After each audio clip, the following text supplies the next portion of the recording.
Bom, meu nome é Hélio Capel Galhardo Filho. Eu sou professor na PUC Goiás, na Escola de Direito, e nós estamos aqui hoje para dar continuidade ao seminário que trata dos temas de interesse para o ENAD. Para a próxima prova, os alunos deverão colocar atenção principalmente nas questões de formação geral, que são as que melhor exploram esses temas dos quais trataremos hoje. Nós hoje falaremos sobre democracia, ética e cidadania, políticas públicas, relações de trabalho e responsabilidade social. Iniciamos então com democracia.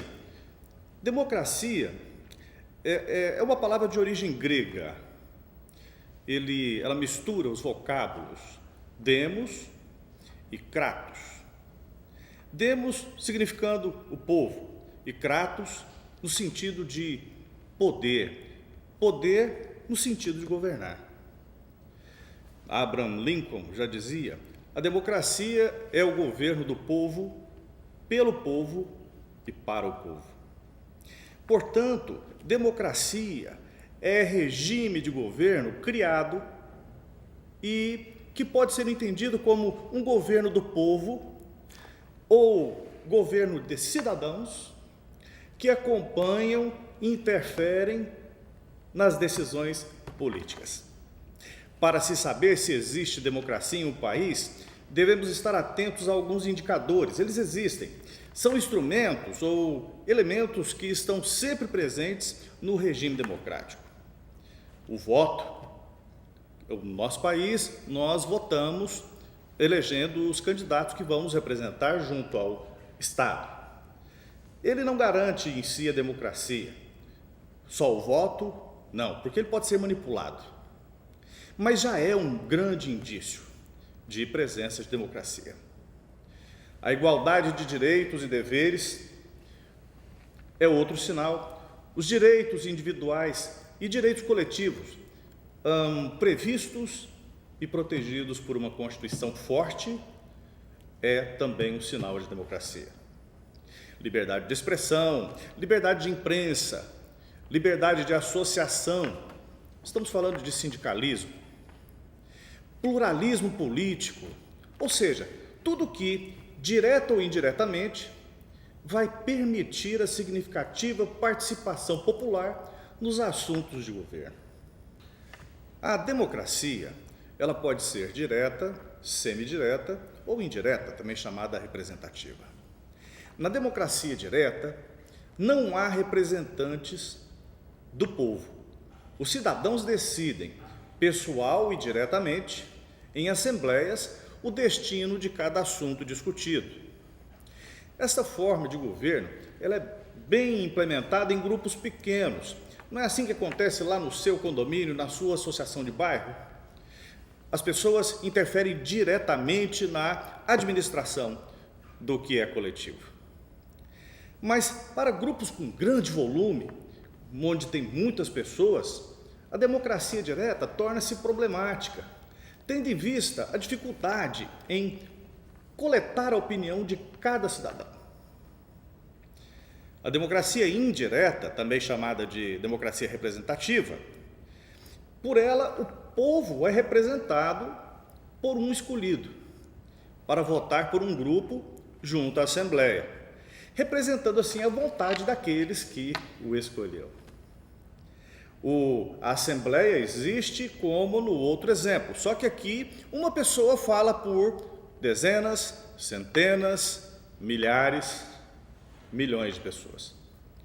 Os representantes são escolhidos através do voto popular, para ecoar os anseios do grupo eleitor nas decisões do país e por um período pré-determinado, podendo em alguns países serem até reeleitos, né?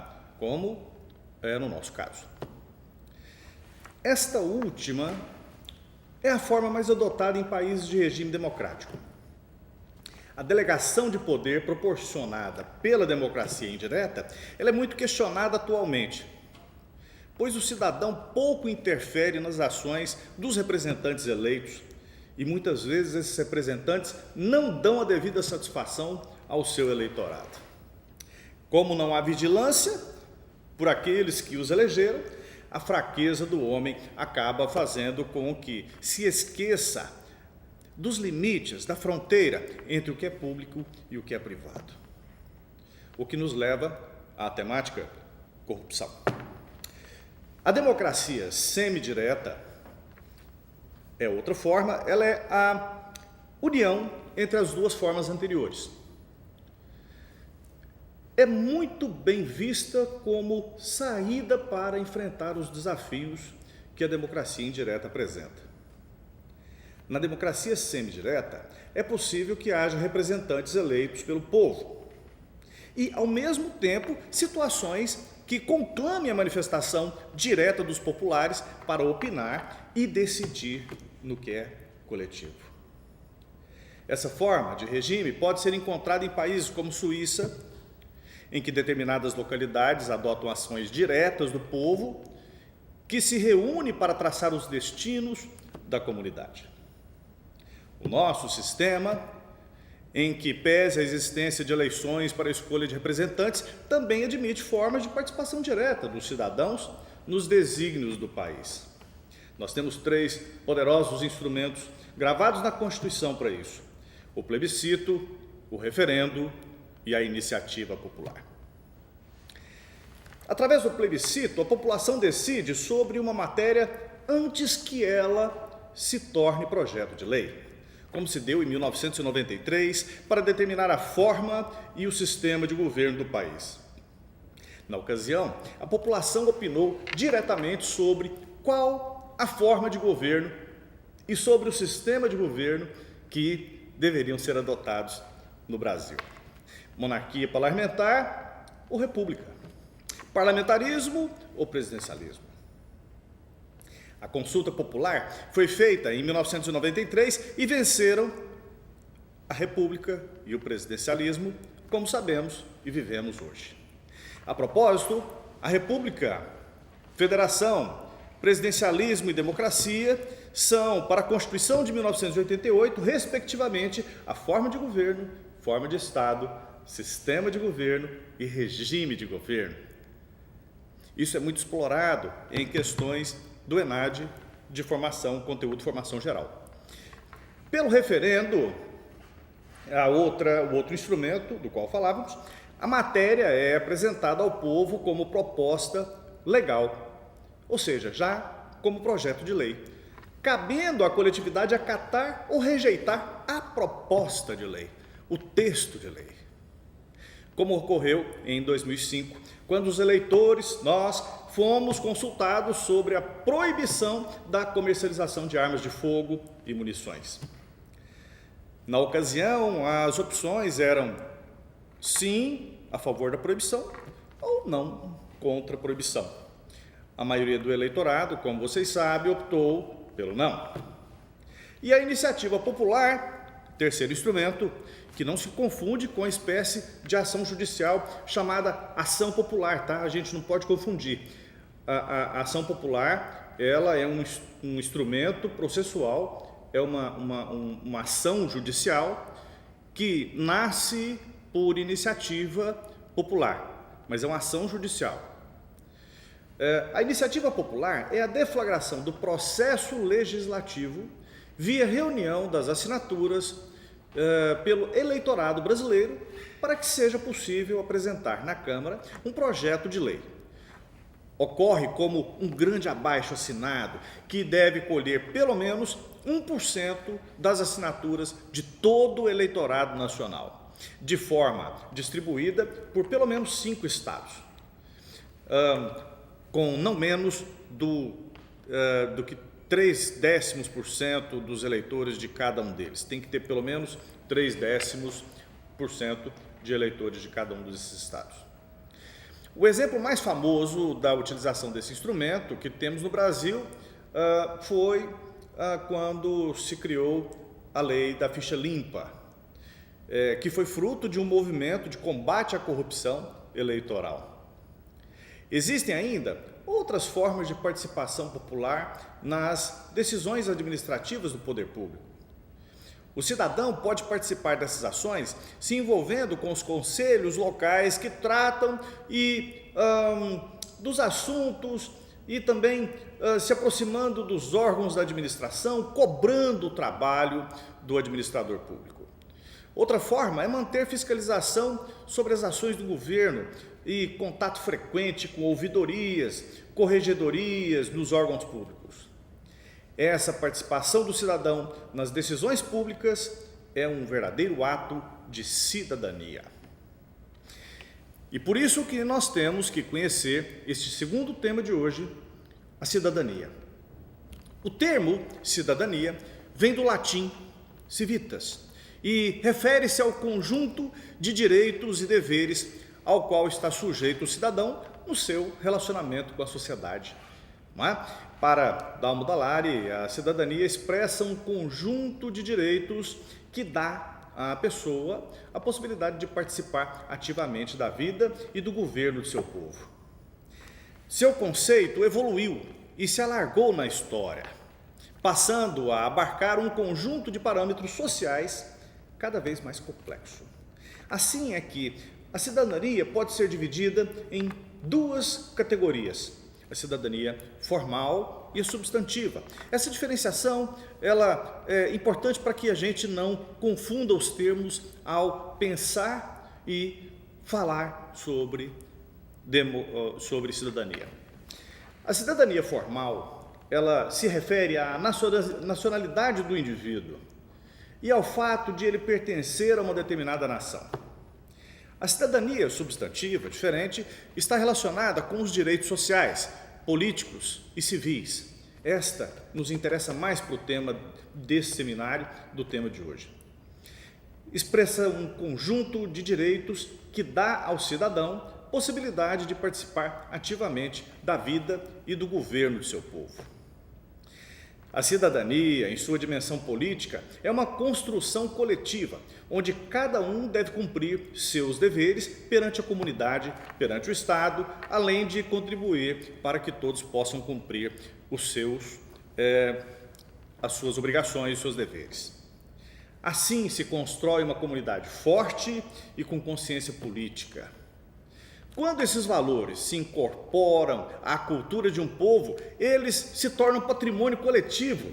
Notem que a nossa Constituição atual, esta aprovada em 88, é chamada de Constituição Cidadã. Ela é reflexo da vontade coletiva que marcou o final do período do governo militar e inaugurou um novo ordenamento jurídico, onde muitos novos direitos foram inseridos na Constituição. Veja os primeiros capítulos, os primeiros artigos da Constituição, leia aqueles primeiros artigos da Constituição, pelo menos até ali do início até o artigo 8º, dá para a gente ter uma ideia do quão rica é a proteção da República sobre valores que vão construir esses conceitos que nós estamos tratando aqui hoje. São conceitos estruturais da sociedade. O convívio social é costurado por preceitos de ética e da moral, imprescindíveis para o exercício da cidadania, uma vez que estão relacionadas às atitudes dos indivíduos e à forma como estes interagem uns com os outros na sociedade. Portanto, ética, moral, os valores são um tema extremamente importante para que nós compreendamos o conteúdo dessa temática. E por isso nós passamos a falar sobre os valores, a moral e a ética. E tudo inicia a partir de um processo mental automático que todos nós fazemos. Juízo. Juízo é o ato mental pelo qual atribuímos com caráter de necessidade certa qualidade a um ente, não é? Liga-se o sujeito a um predicado. Esta ligação pode ser imperativa,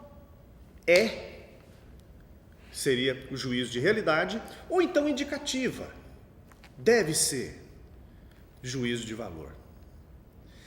Esses processos mentais são naturais da raça humana e automáticos em todas as nossas mentes, e elas expressam e podem expressar ou uma realidade sobre tudo e sobre cada coisa, ou então um valor. Vejam, se eu digo, esta caneta existe e ela é uma caneta preta,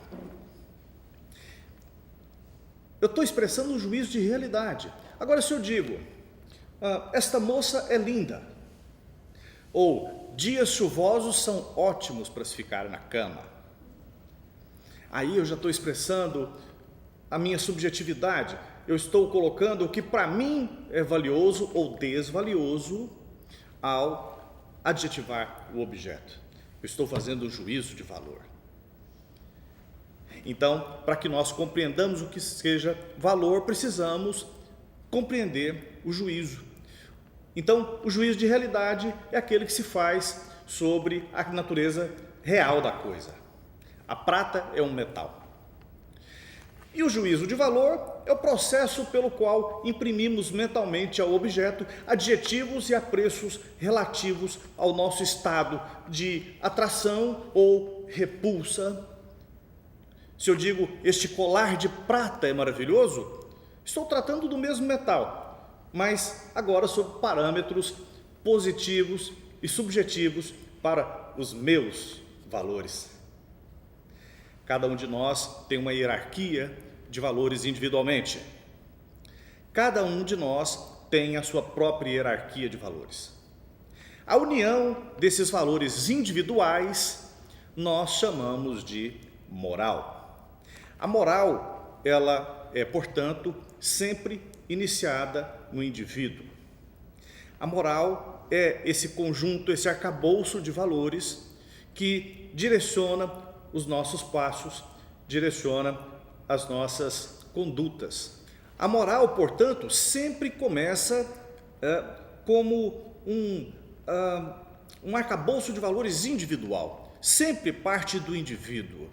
O que acontece é que, como eu tenho a minha hierarquia de valores e você tem a sua, nós, na convivência, vamos trocar essas informações e, então, cada um dos indivíduos de uma sociedade, nós somos muitos, cada qual tem a sua própria hierarquia de valores, e essa união de todas essas morais individuais vai formar o que chamamos de moral coletiva. O mundo cultural é um sistema, portanto, de significados já estabelecidos nessa consciência coletiva por outras pessoas, de tal modo que, desde cedo, aprendemos como nos comportar à mesa, na rua, diante de estranhos, como, quando e onde falar em determinadas circunstâncias, como andar, correr, brincar, como cobrir o corpo e como desnudá-lo e onde desnudá-lo. Qual o padrão de beleza? Que direitos e deveres temos? Conforme atendemos ou transgredimos esses padrões morais, os comportamentos são avaliados como bons ou maus pela consciência coletiva. Isso é objeto de estudo da axiologia. A axiologia vem do grego axios, que significa apreciação estimativa. É parte da filosofia que se ocupa dos valores, tais como o bem, o belo, o verdadeiro. Também conhecida como teoria dos valores. A moral é como um arcabouço de valores que cria, no plano da consciência individual, normas de conduta individuais, para posteriormente, pelo uso e contaminação, como eu disse, dos demais indivíduos da coletividade, passar a reger toda a sociedade, limitando e ditando as condutas moralmente aceitas no plano da consciência, não é? Aceitas como válidas. Atua internamente no plano da consciência individual. Representa nas relações humanas o conjunto de valores positivamente, ou seja, do bem, válidos e aceitos pela maioria. Veja que não é todos, não precisa ser aceito pelo grupo todo, mas tem que ser aceito pela maioria de um grupo social, formando então o que chamamos de consciência coletiva. As normas morais, elas nos guiam pela consciência, como eu disse. A pena pelo descumprimento de uma norma moral será aplicada, portanto, internamente, no plano da consciência individual. Olha, é quando nós sentimos arrependimento, constrangimento, remorso, sentimentos negativos que vão estrangular minha consciência diante do não cumprimento de uma norma moral. Diferem-se, pois, das normas jurídicas, que nos guiam pela força, pela coerção do Estado, pelo mando. A sanção pelo descumprimento da lei positivada é aplicada de fora para dentro. Ela é uma punição externa. Ela vem do poder público, representado na figura estatal com seu poder coercitivo. Diferente da moral, que nos pune internamente pela consciência. Mas então, o que ética tem a ver com isso? Acontece que ética tem a ver com o que cada um quer para a sua própria vida. Ética está ligada à escolha. As suas aspirações diante das possibilidades aceitas moralmente pela coletividade. As escolhas de cada um. Ética também é descrita como uma teoria científico-filosófica que tem por objeto o comportamento moral dos homens em sociedade. Sua compreensão sempre parte do uso, portanto, não teremos uma ética individual. A ética é sempre de um grupo, não existirá uma ética individual. Quando dizemos que fulano é ético, o que se diz é que suas condutas condizem com o que a consciência coletiva entende por positivo, por escolhas do bem. Ele fez uma escolha e essa escolha é moralmente aceita no grupo. Podemos dizer que a moral está mais próxima das regras, enquanto a ética aproxima-se da reflexão filosófica acerca da moral, o seu objeto. A ética e a moral têm grande influência na cidadania, pois dizem respeito à conduta do ser humano em todas as dimensões e sua vida social. Pensa assim, onde eu realizo a minha vida social? Eu realizo minha vida social na comunidade, na cidade onde eu moro, no meu bairro, ou até mesmo na nossa escola.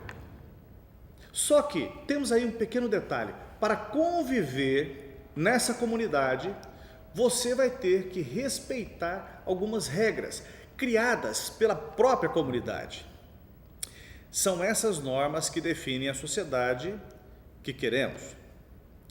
E quando essas normas ganham formalidade e obrigatoriedade por coerção externa, chamamos elas de leis. Através das leis, o Estado determina o que cada um pode ou não pode, deve ou não deve fazer. Segundo a consciência coletiva, as necessidades e políticas públicas de uma nação nascem desse eterno embate entre direitos e deveres, do Estado e do povo. Por isso é importante também falarmos de mais esse tema: políticas públicas. Definir política pública é pensar o Estado e o governo em ação, ou seja, são todas as atividades que partem do Estado e a forma com que essas atividades são executadas, com o fito de proporcionar bem-estar social. As políticas públicas afetam a todos os cidadãos, de todas as escolaridades, independentemente de sexo, raça, religião ou nível social. com o aprofundamento e a expansão da democracia, as responsabilidades do representante popular se diversificaram. Hoje, é comum dizer que sua função é promover o bem-estar da sociedade. O bem-estar da sociedade está relacionado às ações bem desenvolvidas e à sua execução em áreas como a saúde, a educação, o meio ambiente, a habitação, a assistência social, o lazer, o transporte, segurança, ou seja, deve-se contemplar a qualidade de vida como um todo. Políticas públicas são conjuntos de programas, ações e decisões tomadas pelos governos, nacional, estadual, municipal, com a participação direta ou indireta de entes públicos ou privados, que visam assegurar determinado direito de cidadania para vários grupos da sociedade ou para determinado segmento social, cultural, étnico, econômico. Ou seja, correspondem a direitos assegurados na Constituição. Podemos dizer que as políticas públicas na democracia são sempre resultantes de processo decisório que leva em conta diferentes interesses. Pois a sociedade é composta por diversos grupos e cada um tem as suas ideias. E muitas vezes as ideias e necessidades, anseios são diferentes. Suas ideologias, suas visões de mundo. Um programa da prefeitura que esteja beneficiando o seu bairro, por exemplo, é uma política pública. No sentido político, encara-se a política pública como um processo de decisão, em que há, naturalmente, conflitos de interesses.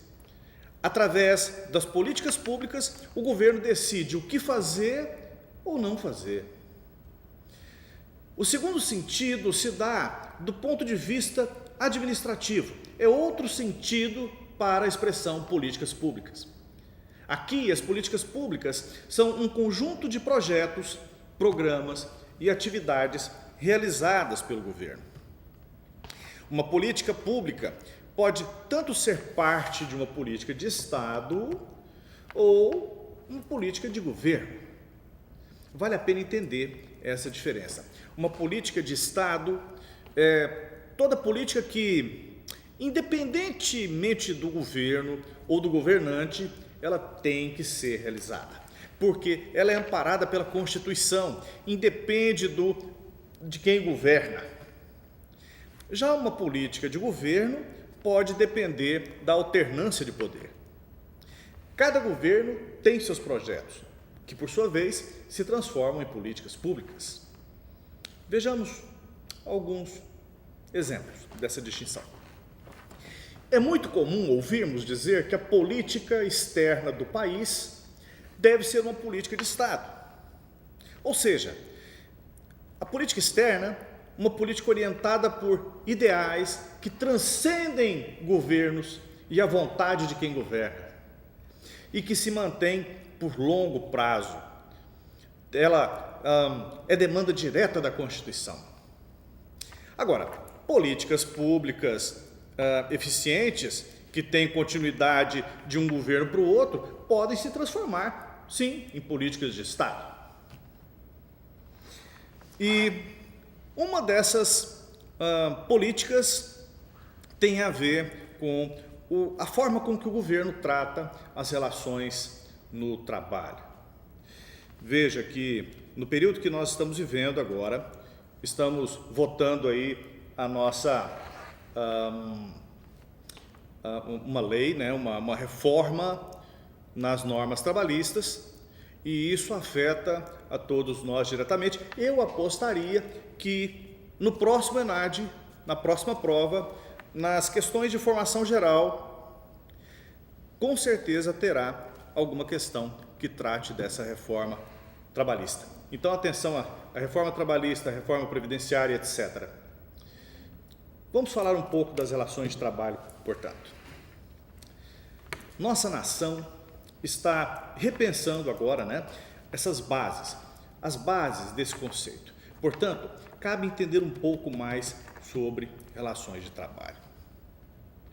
Existem diferentes teorias que explicam as relações de trabalho. A primeira delas, o anticontratualismo, ganhou força com o institucionalismo da Alemanha nazista e da Itália fascista. Esses sistemas visavam a economia do Estado, onde o trabalhador e o empresário não tinham liberdade de escolha, senão trabalhar para produzir. O trabalhador era hipossuficiente, como sempre foi. O seu estado de necessidade retirava-lhe o poder de escolha, obrigando-o a trabalhar para se manter, claro, e a sua família. Do outro lado, o empresário era obrigado a contribuir para a produção nacional. Os direitos e obrigações de cada um estavam dispostos num estatuto editado pelo Estado. Não havendo o acordo de vontade que caracteriza o contrato, entendiam que se tratava de uma relação de trabalho não contratual. Ali, o contrato não era importante. O importante era que todos, patrões e empregados, trabalhassem para prover, então, o governo e os governantes de recursos.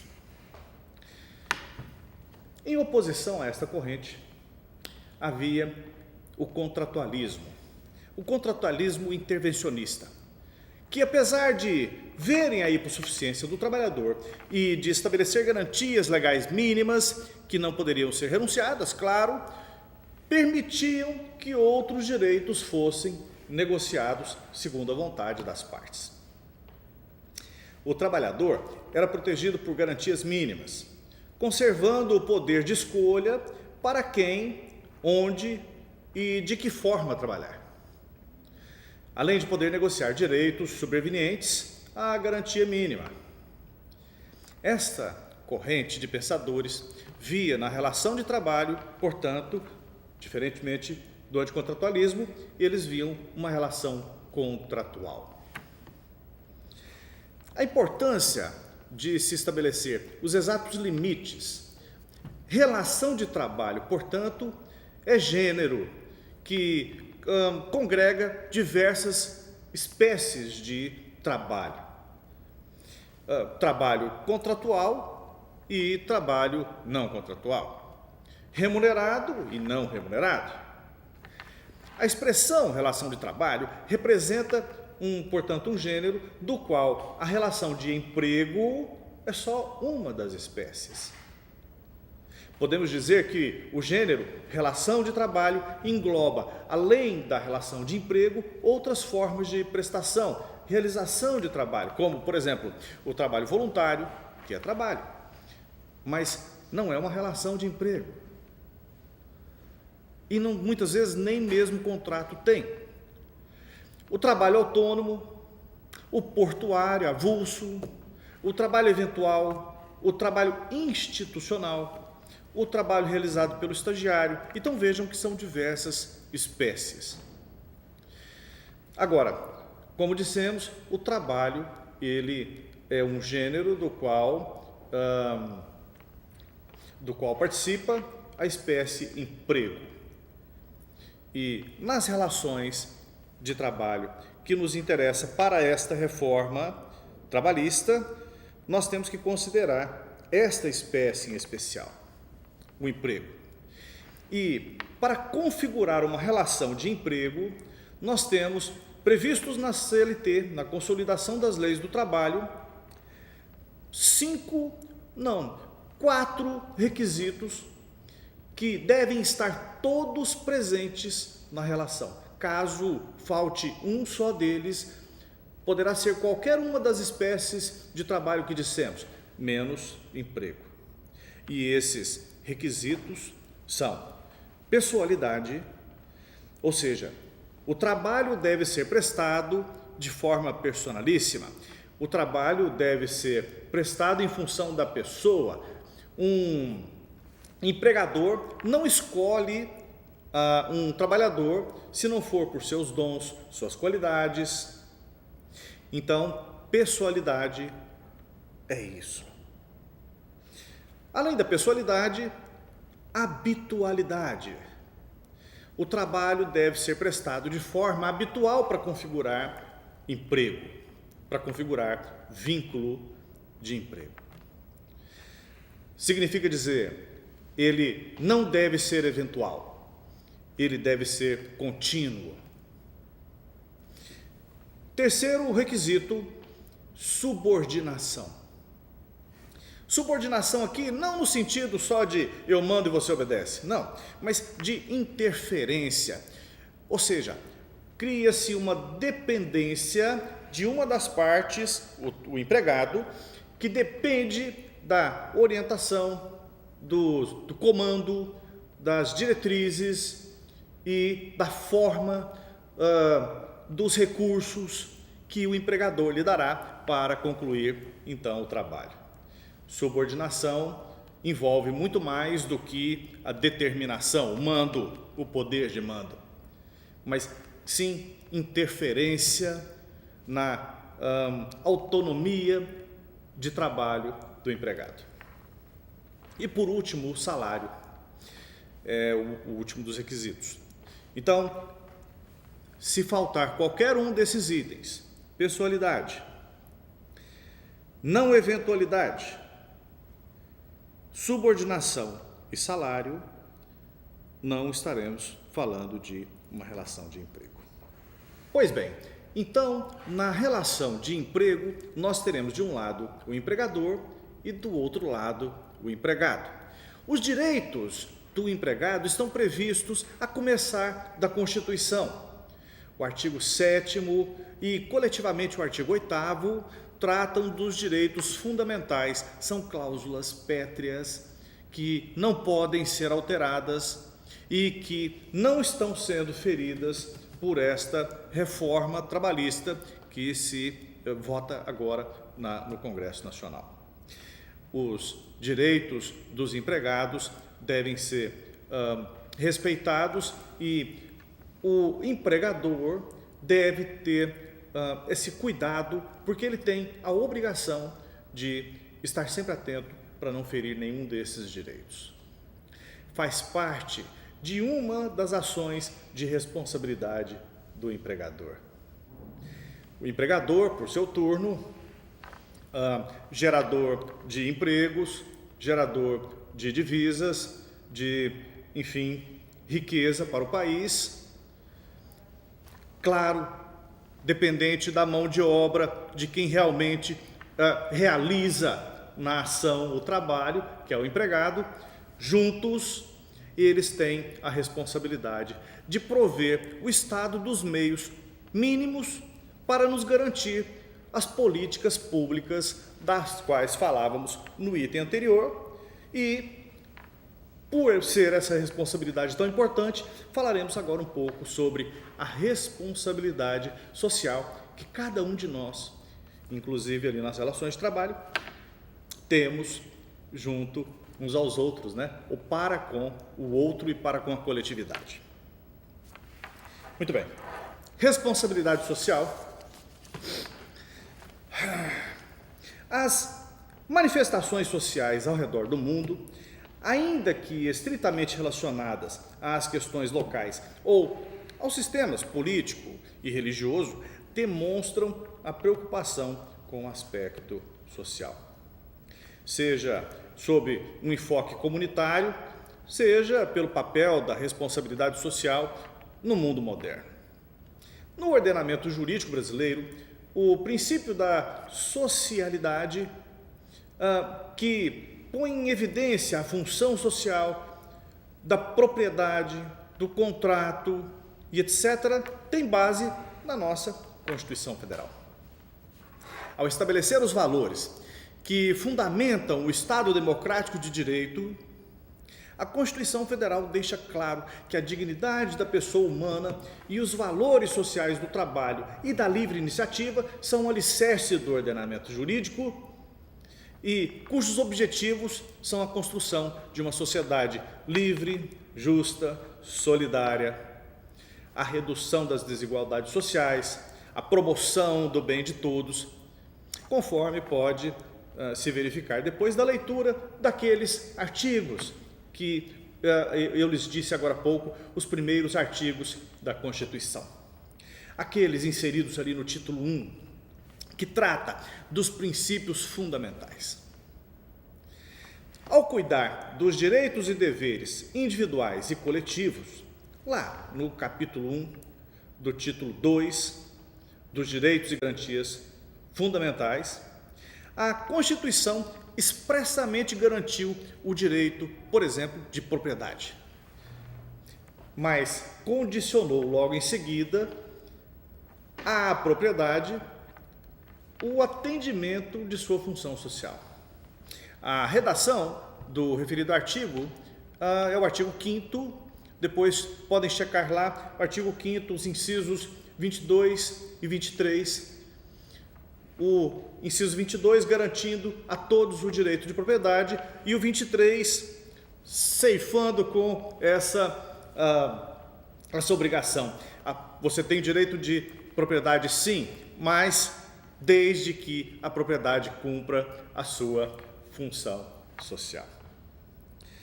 Outros direitos mínimos são garantidos pela Constituição. Vocês podem depois fazer essa leitura, que é muito importante, especialmente para essas provas. Todas as provas de concurso exigem esse conhecimento geral do início da Constituição ali. Ser socialmente responsável significa que as pessoas e as organizações devem comportar-se eticamente. Por isso vimos a ética. E comportar-se também com sensibilidade em relação às questões sociais, culturais, econômicas e ambientais. É pensar o conjunto e diligenciar as condutas individuais pelo bem do todo, ou de forma a não agredir a coletividade. É escolher ser ético, é respeitar e participar da construção da consciência coletiva. O esforço para agir com responsabilidade social ajuda indivíduos, organizações e governos a ter impacto positivo no desenvolvimento, nas empresas e na sociedade, com uma contribuição positiva para os resultados financeiros, para os resultados nas políticas públicas, para os resultados que queremos. Responsabilidade social não é apenas obrigação de governos e das grandes empresas, como se pensa. Na verdade, o ideal é que esse seja um movimento que parte do indivíduo para o coletivo, tendo em vista o bem comum. A responsabilidade social individual é a raiz da responsabilidade social governamental ou corporativa, pois as esferas administrativas são formadas por indivíduos em cooperação, cuja consciência coletiva determinará a cultura de responsabilidade social por toda a administração. As pessoas estão se tornando mais socialmente responsáveis a cada dia. A gente nota esse movimento da consciência coletiva. Atualmente, nossa sociedade anseia, clama por uma mudança. E ela começa agora a enxergar que a mudança depende individualmente de cada um. E cada um de nós devemos resgatar os bons valores que nos colocam na linha de retidão moral, que nos guiam nas nossas condutas sempre para o bem.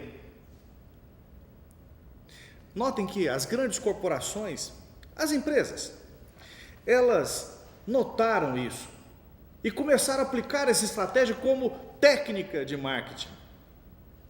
Elas estão se tornando também socialmente responsáveis para atender a demanda do consumidor, de olho, já percebendo que a sociedade está começando a enxergar isso e que o consumidor está começando a exigir isso. A Organização Internacional de Normalização, o ISO, a gente costuma chamar de ISO, né?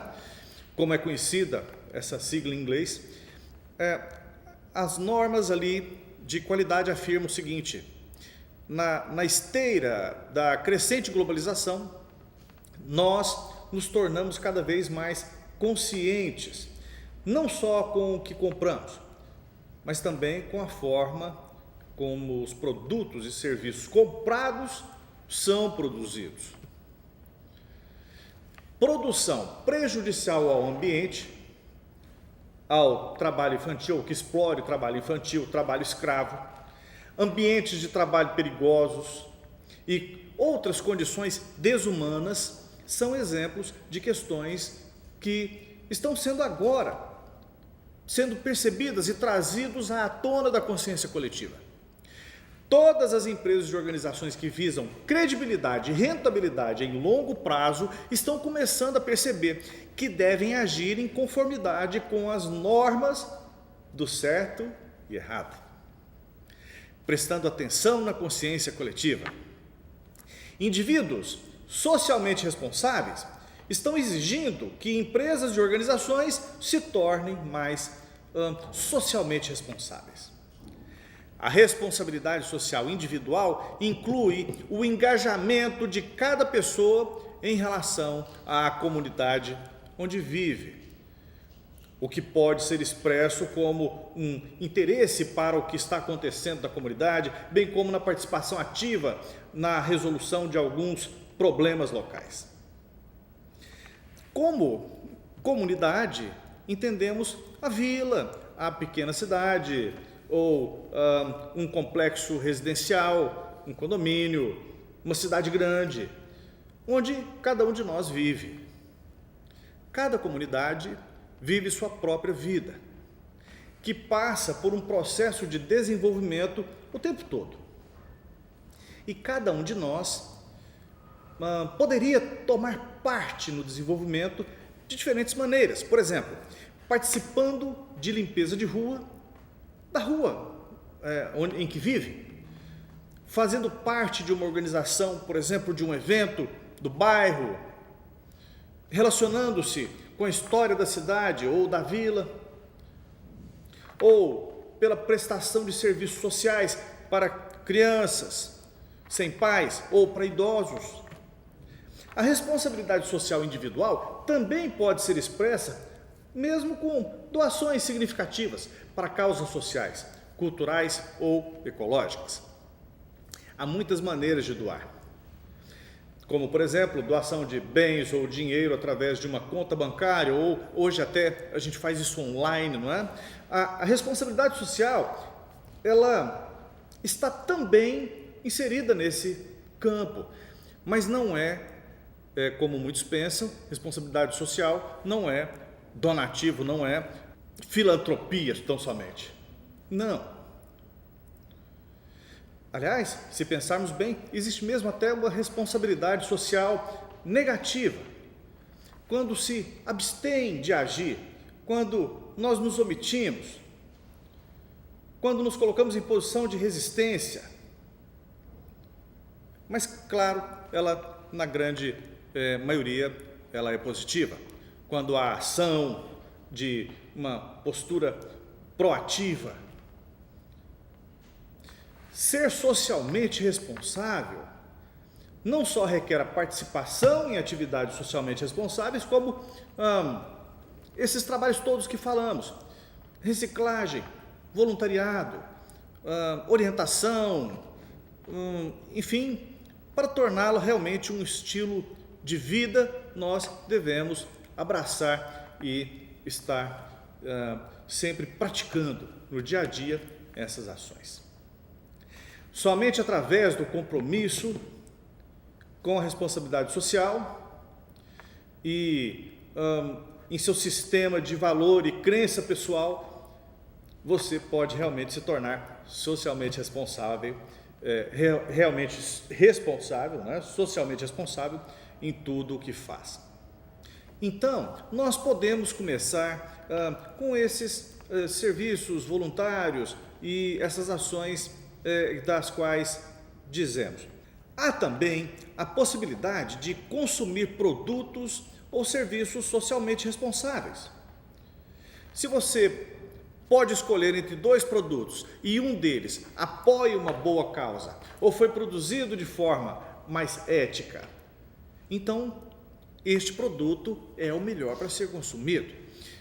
Você pode ser uma pessoa só, mas se todos fizerem a sua parte, forçando aqueles que não cumprem as normas trabalhistas, aqueles que não cumprem com as regras ambientais, aqueles que utilizam do sofrimento animal, aqueles que exploram o trabalho escravo, aqueles que exploram o trabalho em desrespeito às normas trabalhistas. Se nós não comprarmos os seus produtos, eles entenderão o recado. E assim eles têm entendido. Toda responsabilidade social, tanto individual quanto corporativa, ela é voluntária. Trata-se de ir acima e além do que é preconizado pela lei. Isso nós chamamos de responsabilidade legal. Envolve a ideia de que é melhor ser proativo em relação a um problema em vez de ser reativo. Ter responsabilidade social significa eliminar o comportamento desonesto, irresponsável, antiético, que pode trazer prejuízos para a comunidade, para o povo, para o ambiente, antes mesmo que a corrupção aconteça. Ser socialmente responsável é nortear o agir, o pensar, o refletir, o possuir, o comercializar, o produzir, o ensinar, o promover e todos os outros verbos que arrebatam o ente do ostracismo e da inércia para que tudo o que conjugue produza resultados benéficos para si, para o social e para a coletividade.